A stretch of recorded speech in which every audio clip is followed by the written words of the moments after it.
Hello students.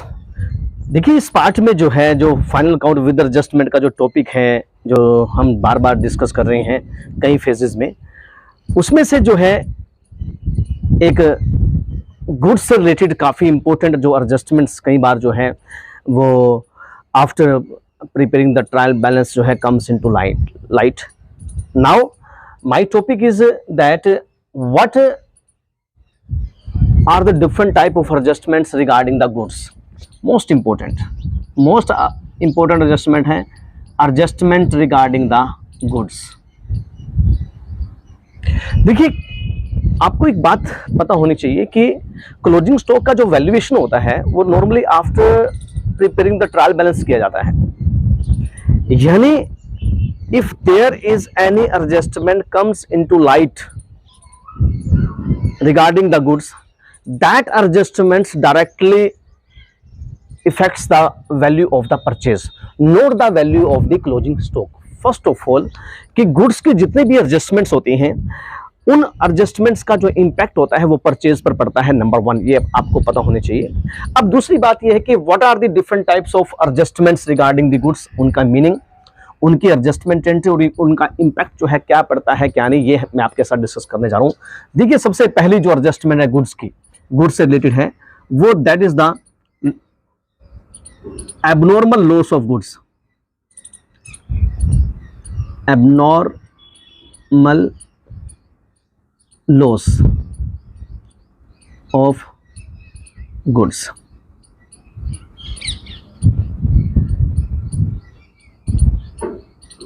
If due to any reason which can be controlled by the business, the quantity of the goods are reduced, then it is known as an abnormal loss.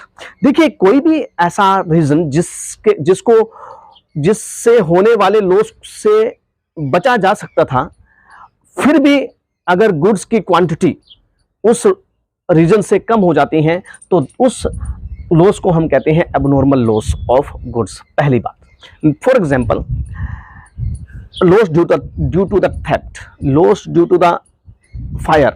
देखिए चोरी और आग का insurance करवाया जा सकता है, insurance करवाया जा सकता है अगर आपको पता है कि दिस टाइप्स ऑफ इवेंट्स में be happen in the business, तो आपको इंश्योरेंस करवा लेना चाहिए था, नहीं करवाया है, ठीक है, तो आपको लॉस होगा गुड्स का, that is known as an abnormal loss of goods. पहली बात।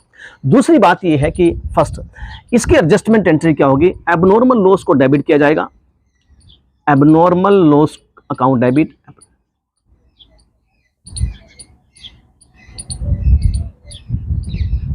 और जो भी एबनॉर्मल लॉस हुआ है गुड्स का उनको जितनी वैल्यू का हुआ है उसको परचेज में से लेस कर दिया जाएगा to purchase account.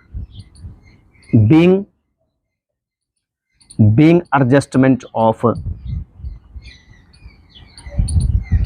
loss by fire, loss by theft, loss by accident of goods, number one. अब बात आती है कि इसका इम्पैक्ट क्या पड़ेगा। सबसे पहली बात तो first of all abnormal loss के अमाउंट को लेस कर दिया जाएगा ट्रेडिंग अकाउंट की डेबिट साइड में परचेज में से, परचेज में से लेस कर दिया जाएगा। और सेकेंडली एबनॉर्मल लॉस के अमाउंट को जो है वो प्रॉफिट एंड लॉस अकाउंट की डेबिट साइड में शो किया जाएगा, डेबिट साइड में शो किया जाएगा किसकी, प्रॉफिट एंड लॉस अकाउंट की। अभी इसके बारे में एक क्वेश्चन मार्क है, वो अभी मैं आपके साथ डिस्कस नहीं कर रहा हूँ, थोड़ी देर बाद मैं आपके साथ डिस्कस करूंगा। देखिए फर्स्ट एडजस्टमेंट एबनॉर्मल लॉस की है। एबनॉर्मल लॉस का जो ट्रीटमेंट है वो क्या किया जाता है, abnormal loss account debit to purchase, यानी एबनॉर्मल लॉस की जो वैल्यू होती है, जो अमाउंट होता है गुड्स, ठीक है, उसको जो है परचेज में से लेस कर दिया जाता है फर्स्ट ऑफ ऑल, और सेकंड इसको जो है प्रॉफिट एंड लॉस अकाउंट की डेबिट साइड में शो किया जाता है। देखिए चलो यहाँ पर एक बात मैं आपके साथ डिस्कस करना चाहता हूँ। जब भी आप एबनॉर्मल लॉस का जो लॉस है गुड्स का वो प्रॉफिट एंड लॉस अकाउंट की डेबिट साइड में शो करोगे तो ध्यान रखना, आपने ये ध्यान रखना है कि जो लॉस है क्या उसको टू पार्ट में क्लासिफाई किया जाएगा या नहीं किया जाएगा। What is the meaning of two part. देखिए कई बार ऐसा होता है कि बिजनेस ने जो है वो गुड्स का इंश्योरेंस करवाया होता है, यानी थेफ्ट का या फायर का इंश्योरेंस बिजनेस द्वारा करवाया जाता है नॉर्मली। लेकिन एबनॉर्मल लॉस के कारण जो लॉस हुआ है आपका परचेज का गुड्स का, अगर बिजनेस इंश्योरेंस करवाया नहीं गया था, मान लीजिए इंश्योरेंस नहीं करवाया गया था, अगर इंश्योरेंस नहीं करवाया गया था इंश्योरेंस, तो फिर तो कोई बात नहीं है, पूरा का पूरा लॉस जो है प्रॉफिट एंड लॉस अकाउंट के डेबिट साइड में लिख दिया जाएगा। पर ध्यान रखना, अगर बिजनेस द्वारा जो है इंश्योरेंस करवाया गया था, इंश्योरेंस करवाया गया था, यस, इंश्योरेंस नहीं करवाया गया है तो सेम, अगर इंश्योरेंस करवाया गया था तो ध्यान रखना प्रॉफिट एंड लॉस अकाउंट की डेबिट साइड में सारा लॉस नहीं जाएगा। ये देखिए कितना लॉस हुआ है, उसमें से जो इंश्योरेंस कंपनी से मिलेगा वो जाएगा बैलेंस शीट की एसेट साइड में। दोबारा सुन लीजिए, इंश्योरेंस कंपनी से जो मिलेगा वो जाएगा बैलेंस शीट की एसेट साइड में, और जो बाकी का जो लॉस हुआ है वो जाएगा प्रॉफिट एंड लॉस अकाउंट में। मैं आपको एक एग्जांपल देता हूं, मान लीजिए 10,000 का लॉस बाय फायर, आपकी गुड्स जो है वो रिड्यूस हो चुकी हैं due to the abnormal loss, आग लग गई या चोरी हो गई और आपको 10,000 रुपये की गुड्स का जो है लॉस हुआ, ठीक है। यानी 10,000 10,000 10,000 10,000 कब? जब इंश्योरेंस नहीं करवाया गया हो तब। पता चलता है कि आपने इसका इंश्योरेंस करवाया था, इंश्योरेंस कंपनी एग्री हो जाती है 4,000 देने के लिए,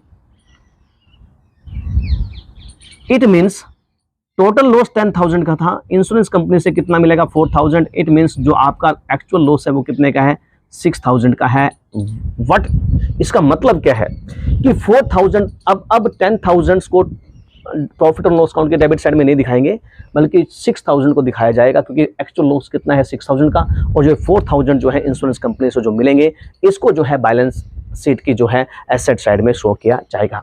ये थी हमारे पास फर्स्ट एडजस्टमेंट गुड्स से related abnormal loss of goods की। सेकेंडली, सेकेंड जो एडजस्टमेंट है गुड्स की वो है आपके पास distribution of goods as donation.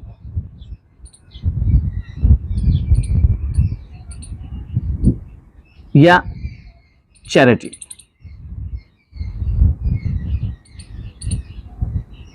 देखिए, अगर बिजनेसमैन ने कुछ गुड्स जो है वो डोनेट की हैं या कोई दान दिया है गुड्स फॉर्म में, तो उसकी एडजस्टमेंट एंट्री क्या होगी? सबसे फर्स्ट होगा कि जो भी है donation account debit, donation account debit या चैरिटी अकाउंट जो है वो डेबिट कर दिया जाएगा और परचेज को क्या किया जाएगा?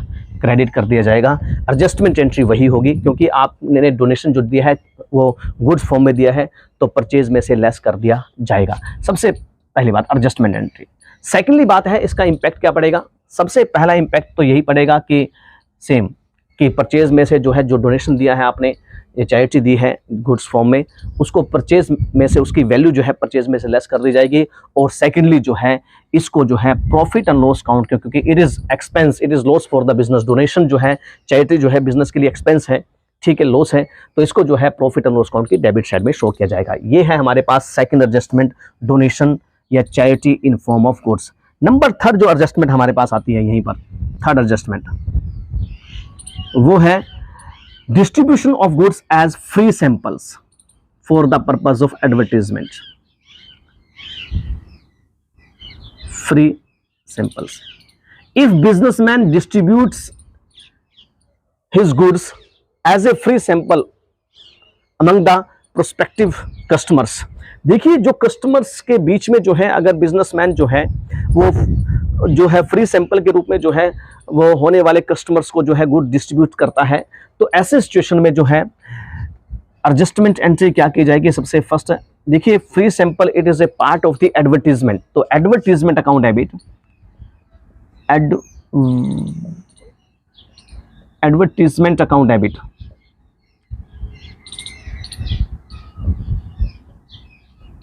एडवर्टाइजिंग या एडवर्टीजमेंट को डेबिट कर दिया जाएगा और परचेज को क्या कर दिया जाएगा? क्रेडिट। इफेक्ट इंपैक्ट वही पड़ेगा होगा। फर्स्ट ऑफ ऑल एडवर्टीजमेंट को जो है प्रॉफिट एंड परचेज में से लेस कर दिया जाएगा, और second it is an expense for the business, इसको प्रॉफिट एंड लॉस अकाउंट की डेबिट साइड में शो किया जाएगा। ये हमारे पास है थर्ड एडजस्टमेंट। फोर्थ जो एडजस्टमेंट आती है, fourth adjustment regarding the goods वो आती है कि many time businessman used their goods for the purpose of construction of fix asset.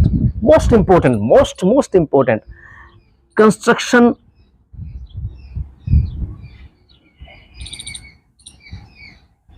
या मैन्युफैक्चरिंग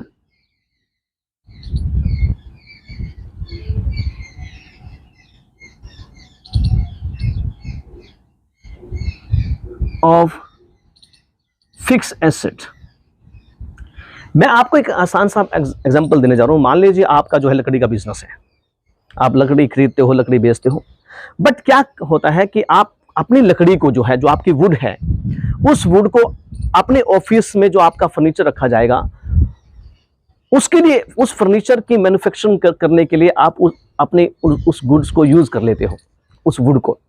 देखिए वुड्स आपकी गुड्स हैं जिनकी आप बाइंग एंड सेलिंग करते हो, पर now you used those goods, जो लकड़ी है वो आपने, लकड़ी को खरीदना और बेचना आपका बिजनेस है, पर वो लकड़ी आपने जो है अपने ऑफिस के फर्नीचर के लिए यूज कर ली है।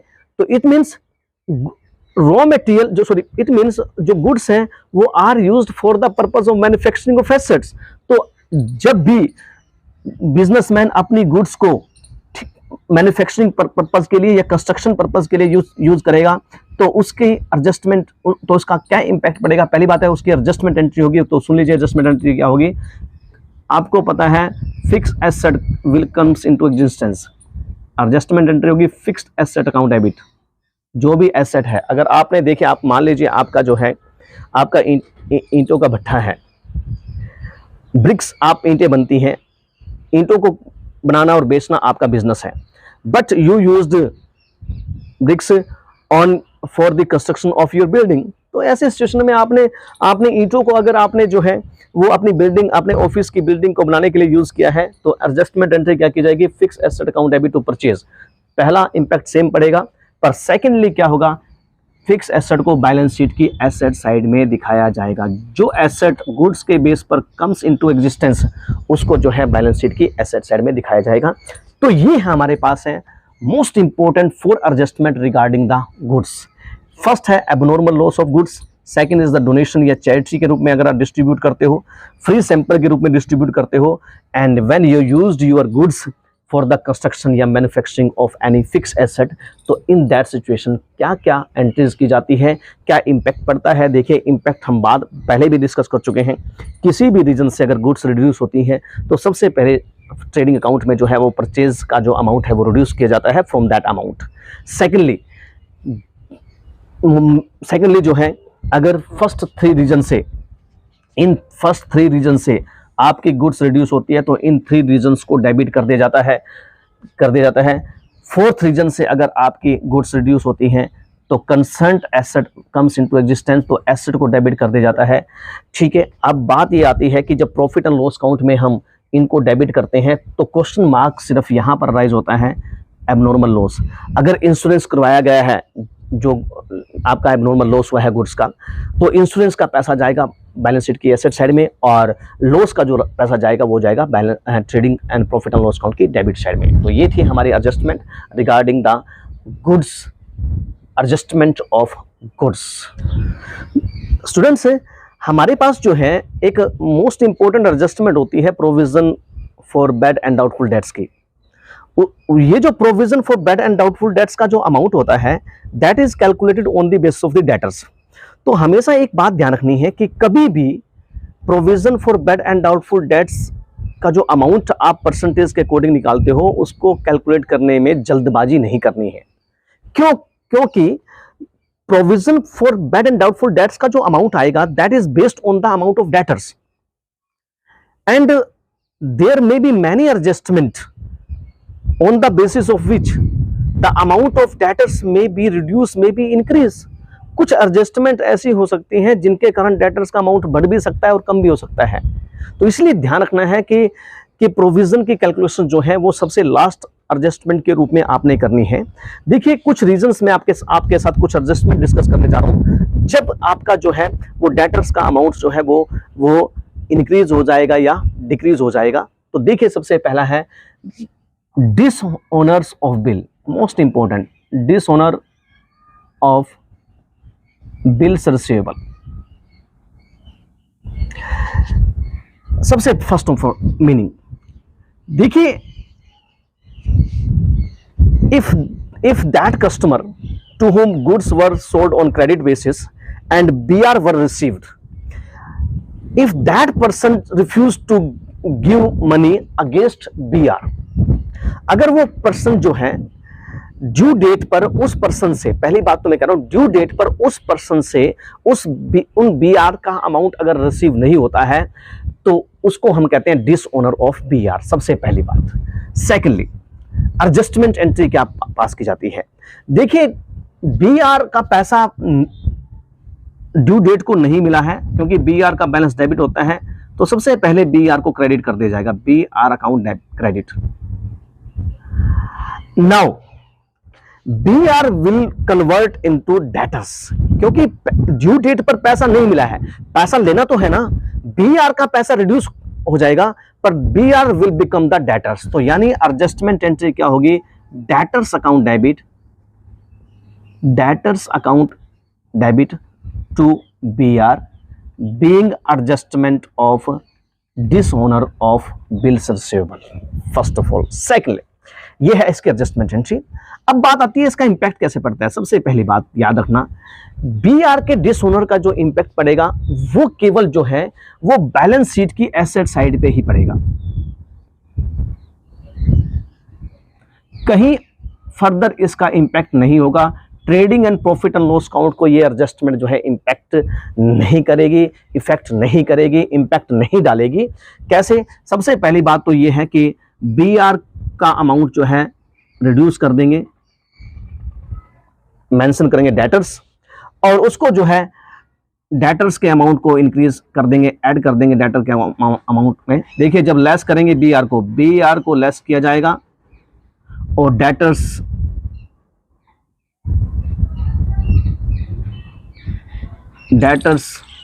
को ऐड किया जाएगा। पर ये याद रखना है कि जब BR को लेस करेंगे, जो अकाउंट यूज करेंगे वो करेंगे डेटर्स लेस करने के लिए, और जब डेटर्स को ऐड करेंगे तो अकाउंट यूज करेंगे BR। तो ये है फर्स्ट एडजस्टमेंट, जिसके कारण जो है वो डेटर्स का जो अमाउंट है वो इंक्रीज हो जाता है, फर्स्ट ऑफ ऑल। सेकंड है अनरिकॉर्डेड सेल्स।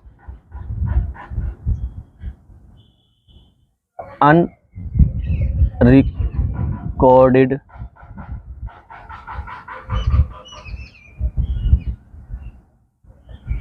सेल्स, देखिए आपने सेल्स की रिकॉर्डिंग ही नहीं की, सेल्स की थी उसको रिकॉर्ड करना भूल गए, तो इसका मतलब यह है कि सेल्स को रिकॉर्ड करना भूल चुके हो आप। तो सबसे पहली बात है कि आपको कस्टमर से पैसा लेना है जिनको आपने जो है वो सेल की है, तो डेटर्स अकाउंट डेबिट किया जाएगा, और सेल किया आपने तो सेल अकाउंट क्या कर दिया जाएगा, क्रेडिट कर दिया जाएगा। तो ये एडजस्टमेंट एंट्री की जाएगी आपके पास जो है अनरिकॉर्डेड सेल्स की, being adjustment of unrecorded sales. अब बात आती है कि इसका इंपैक्ट क्या होगा। इसका इंपैक्ट ये याद रखना कि इसका जो इंपैक्ट है, जब हम अनरिकॉर्डेड सेल के इंपैक्ट की बात करते हैं तो सबसे first of all trading account की क्रेडिट साइड में सेल्स इंक्रीज हो गए, सेल्स में ऐड कर देंगे क्या, अनरिकॉर्डेड सेल का अमाउंट मेंशन क्या करेंगे, डेटर्स, ठीक है। और सेकेंडली डेटर्स का बैलेंस शीट की एसेट साइड में जो है डेटर्स का अमाउंट जो है इंक्रीज कर दिया जाएगा, डेटर्स का अमाउंट क्या कर दिया जाएगा, इंक्रीज कर दिया जाएगा, किसके द्वारा, सेल्स के द्वारा। ये है अनरिकॉर्डेड सेल्स का। थर्ड जो टाइप है, देखिए मैंने गुड्स आपसे डेटर्स के बारे में बात की है कि किन किन रीजन से डेटर्स का अमाउंट कम हो सकता है या इंक्रीज हो सकता है। पहले BR डिसऑनर की बात की तो डेटर्स का अमाउंट बढ़ जाता है, अनरिकॉर्डेड सेल्स के कारण भी डेटर्स का अमाउंट बढ़ जाता है।